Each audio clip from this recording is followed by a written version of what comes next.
আসসালামু আলাইকুম। আশা করি যে যেখানে আছেন সবাই ভালো আছেন। আল্লাহর রহমতে আমরাও ভালো আছি। তো আজকে হচ্ছে আমি আপনাদেরকে দেখাবো ছোট, ছোট যে পার্শে মাছটা রান্না করা। তো হচ্ছে আপনার এই যে ছোট পার্শে মাছটা এটা সাগরের মাছ। তো হচ্ছে গিয়ে আপনারা এইভাবে ঝাল পেঁয়াজ বেশি করে ঝাল বেশি পেঁয়াজ দিয়ে এইভাবে হলুদ লবণ তেল দিয়ে ভালো করে মেখে নিয়ে তারপরে মাছগুলো ঢেলে দিয়ে হালকা একটু পানি দেবেন। দেওয়ার পরে হচ্ছে গিয়ে এই মাছগুলো সাধারণত নরম হয়, এতে বেশি পানি লাগে না। তো মেখে নেওয়ার পরে আপনারা পানি দেওয়ার পরে একটু লেবুর রস দিবেন, যেটা দেওয়াতে হবে কি আপনার মাছের স্বাদটা অন্যরকম লাগবে।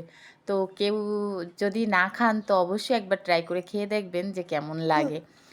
আশা করি সবার ভালো লাগবে। তো আমার ভিডিওটা যে যেখান থেকে দেখতেছেন সবাইকে বলবো যে কেউ যদি আমার চ্যানেলটা না সাবস্ক্রাইব করে থাকেন তো অবশ্যই আমার চ্যানেলটা সাবস্ক্রাইব করবেন। আল্লাহ হাফেজ।